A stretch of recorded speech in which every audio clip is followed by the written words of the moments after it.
अस्सलाम वालेकुम दोस्तों, आज हम एक ज़बरदस्त सफ़र पर जा रहे हैं। हमारा सफ़र है हमारे सोलर सिस्टम का। सोचिए हम ऐसी एक जगह पर हों जहाँ हर चीज़ अपने आप में अजीब और अमेजिंग हो, जहाँ प्लैनेट्स, मून्स और स्टार्स हमारे आसपास हैं। चलिए अपनी स्पेसशिप में बैठिए और सफ़र शुरू करते हैं। हमारा सफ़र शुरू होता है सूरज से, जो हमारे सोलर सिस्टम का हार्ट है। ये स्टार है और इतनी एनर्जी जनरेट करता है कि अगर ये ना हो तो हमारी जिंदगी मुश्किल हो जाएगी। सूरज का साइज इतना बड़ा है कि उसमें 1.3 मिलियन अर्थ आसानी से आ सकते हैं। उसका core temperature 15 million degree Celsius तक होता है।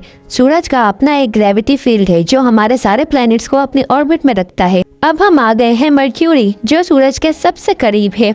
मर्क्यूरी का एटमॉस्फेयर इतना पतला है कि इस पर टेम्परेचर काफी एक्सट्रीम होता है। दिन के वक्त 430 डिग्री सेल्सियस तक गर्म हो सकता है और रात को -180 डिग्री सेल्सियस तक ठंडा हो जाता है। सोचिए एक ऐसी जगह जहां टेम्परेचर इतना वाइल्ड हो, इसका सरफेस रॉकी और क्रेटर से भरा है।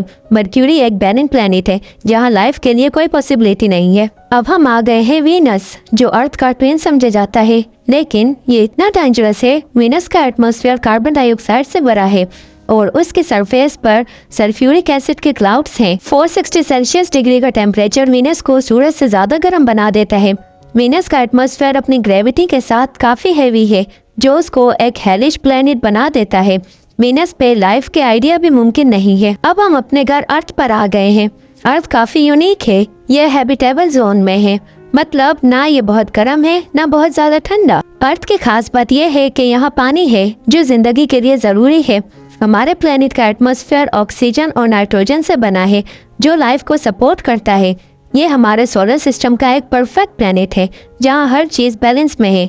अर्थ का रोटेशन और ऑर्बिट इतनी परफेक्ट है कि हम जिंदगी के मजे ले रहे हैं। अब हम पहुंच गए हैं मार्स, जो एक रेड प्लेनेट है। मार्स पर कोई लिक्विड वाटर नहीं है, लेकिन साइंटिस्ट को लगता है कि कभी यहाँ पानी था। मार्स पर ओलंपस मॉन्स है, जो सोलर सिस्टम का सबसे बड़ा वोल्केनो है, और वेलिस मैरिनीज एक जायंट कैन्यन है जो 4000 किलोमीटर से ज्यादा लंबा है। क्या मार्स पर कभी लाइफ थी?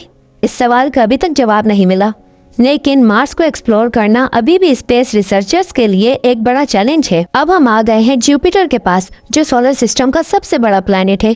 जुपिटर का साइज इतना बड़ा है कि इसके अंदर सारे प्लैनेट्स फिट हो सकते हैं। जुपिटर की ग्रेट रेड स्पॉट का एक मैसिव स्टॉर्म है जो 400 साल से चल रहा है। इसके एटमॉस्फेयर में हाइड्रोजन और हीलियम का डोमिनेंस है। जुपिटर के पास 80 से ज्यादा मून्स हैं और एक उनमें से गैनीमेड है, जो सबसे बड़ा मून है। जुपिटर एक जायंट गैस प्लैनेट है, लेकिन उसके मून्स काफी इंटरेस्टिंग है। अब हम सैटर्न तक पहुंचते हैं। सैटर्न को हम उसके रिंग्स के लिए जानते हैं, जो आइस और रॉक से बनी है। सैटर्न का एटमॉस्फेयर हाइड्रोजन और हीलियम से बना है और ये भी एक गैस जायंट है। सैटर्न के पास 82 मून्स हैं और एक मून टाइटन है, जो अर्थ के मून से बहुत डिफरेंट है। टाइटन पर थिक एटमॉस्फेयर है और यहाँ लिक्विड मीथेन के लैक्स भी हैं। सैटर्न का व्यू स्पेस में बहुत ही मेमोराइजिंग लगता है। अब हम बात करते हैं यूरेनस और नेपट्यून की, जो आइस जायंट्स हैं। यूरेनस अपने एक्सिस पर टिल्ट होकर घूमता है, जो इसको एक यूनिक प्लैनेट बनाता है। यूरेनस का एटमॉस्फेयर मीथेन, वाटर और एमोनिया से बना है। नेपट्यून, जो सोलर सिस्टम का सबसे दूर प्लैनेट है, उसकी ब्यूटीफुल ब्लू कलर का रीजन भी मीथेन है।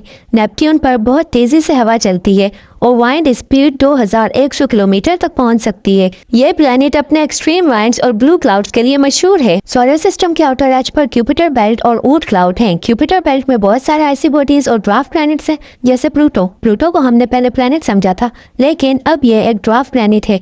फिर भी ये अपने आप में बहुत इंटरेस्टिंग है और स्पेस एक्सप्लोरेशन का एक इम्पोर्टेंट हिस्सा है। तो दोस्तों, हमने आज अपने सोलर सिस्टम के हर एक कोने को एक्सप्लोर किया। हर प्लैनेट, हर मून की अपनी कहानी है, लेकिन जो सबसे ज़्यादा इम्पोर्टेंट चीज़ हमने सीखी है वो ये है कि हमारे आसपास कितनी खूबसूरत और अजीब चीज़ें हैं जो हमारी आंखों से छुपी हुई हैं। हमारा सोलर सिस्टम सिर्फ एक छोटी सी पहेली का हिस्सा है जो किसी भी इंसान ने अभी तक पूरी तरह से समझी नहीं।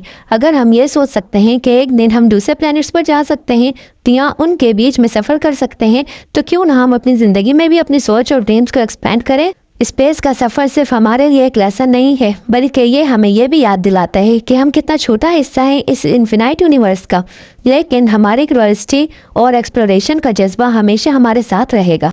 अगर आपको ये वीडियो पसंद आई हो तो लाइक करें, मेरे चैनल मिस्ट्रीज इन हिस्ट्री को ज़रूर सब्सक्राइब करें और अपने थॉट्स शेयर करें कमेंट सेक्शन में। और याद रखें, स्पेस का सफ़र अभी ख़त्म नहीं हुआ, ये बस शुरुआत है।